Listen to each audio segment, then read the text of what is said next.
오늘 본문은 길보아 전투 이야기를 담고 있습니다. 길보아 전투는 길보아에서 벌어졌던 이스라엘과 블레셋 사이의 전투였습니다.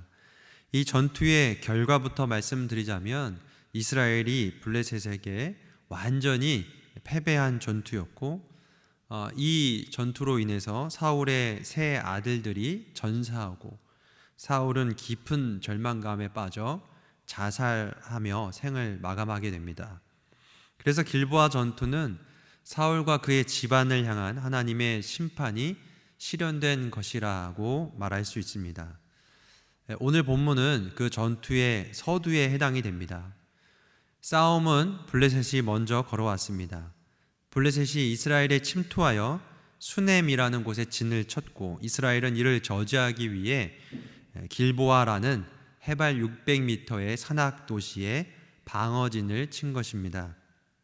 그러나 사울은 블레셋 군대를 보고 큰 두려움에 빠져서 극심한 공포에 사로잡힙니다.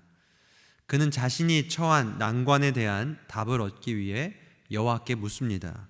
본문 5절과 6절 말씀입니다. 사울이 블레셋 사람들의 군대를 보고 두려워하여 그의 마음이 크게 떨린지라. 사울이 여호와께 묻자오되 여호와께서 꿈으로도 우림으로도 선지자로도 그에게 대답하지 아니하시므로. 아마도 사울은 하나님께 이렇게 물었을 겁니다.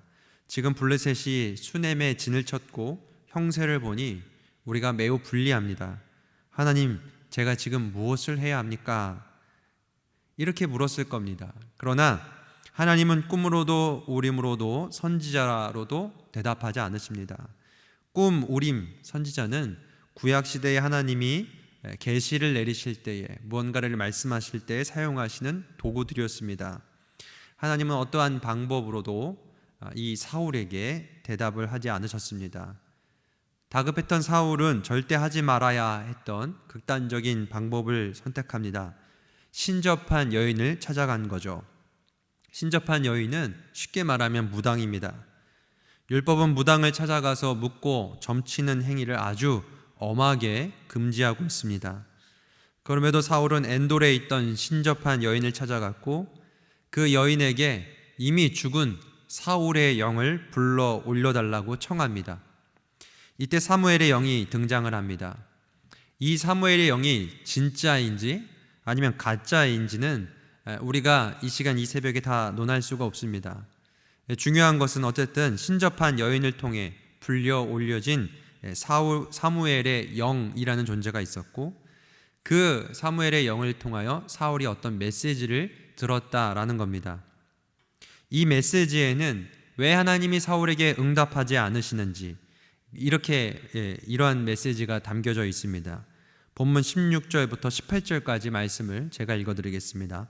사무엘이 이르되 여호와께서 너를 떠나 내 대적이 되셨거늘 내가 어찌하여 내게 묻느냐. 여호와께서 나를 통하여 말씀하신 대로 내게 행하사 나라를 내 손에서 떼어 내 이웃 다윗에게 주셨느니라.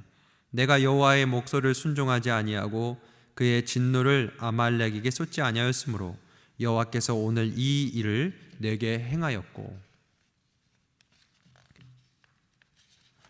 18절에 다시 보면 내가 여호와의 목소리를 순종하지 아니하고 그의 진노를 아말렉에게 쏟지 아니하였으므로 여호와께서 오늘 이 일을 내게 행하였고 라고 말씀을 합니다. 이 부분이 중요합니다. 하나님은 계속해서 사울에게 이 문제에 대해서 지적을 하셨습니다. 아말렉과의 전투에서 하나님께 순종하지 않은 죄, 그 잘못에 대해서 하나님은 계속 물으셨지만 사울은 답하지 않았죠. 지금도 이 문제에 대해서는 사울은 침묵합니다. 아무런 답도 드리지 않습니다.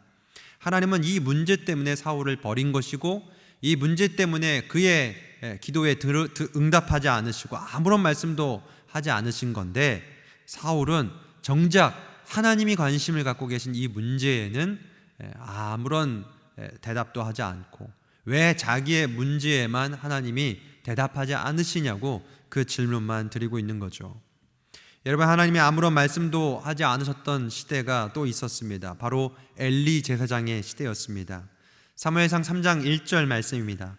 아이 사무엘이 엘리 앞에서 여호와를 섬길 때에는 여호와의 말씀이 희귀하여 이상이 흔히 보이지 않았더라. 말씀이 희귀하여 이상이 흔히 보이지 않던 시대, 바로 엘리 제사장의 시대였죠. 왜 그랬을까요? 이스라엘의 사사이자 대제사장인 엘리가 영적으로 우둔해졌고 자신의 가정의 자식들에게조차 율법대로 제대로 지도하지 못하는 영적 무능력에 빠져 있었기 때문입니다. 엘리의 아들들 홈니와 비느하스는 영적 지도자들이었습니다. 그들은 아버지를 이어 대제사장의 직을 물려받아야 될 사람들이었습니다. 이스라엘 백성들을 율법에 순종하도록 만들어야 하는 그런 지도자들이 자기 자신이 사회적으로 종교적으로 완전히 부패하고 타락해버려서 극악무도한 범죄를 저지르고 있는 그런 시대였습니다. 이러한 시대에 하나님은 어떤 말씀을 할 수 있겠습니까?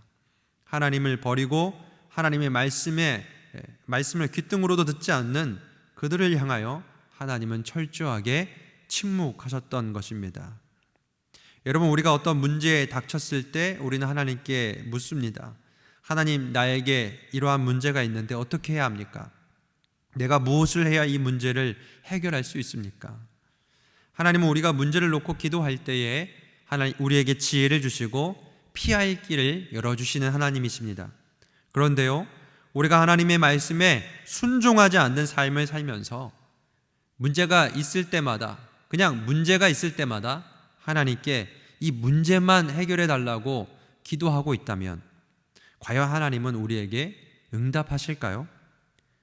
여러분, 이렇게 자기의 문제만 해결되기 위해 하나님께 묻는 그런 신앙은 마치 무당을 찾아가는 신앙과 같습니다.